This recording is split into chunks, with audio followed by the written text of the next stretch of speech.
Ako sorry for now, no muna. Bye? Nasaan yung anak ko? I mean, yung anak ko pala. Pero bye? Bakit ko yung ginawa? Sino bang vice yan? Vice ganda? Vice mayor? Vice ko? Bye, ganda po. Sorry Mama. na ako.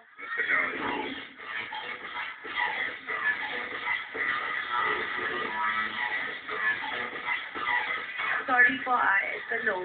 Okay lang po. Ako rin kuya, no. Also me, no. Alas, nagbago na naman ang ihip ng hangin. Ano ba magiging ending ng araw na to? Matatapos kaya tayo in a good light?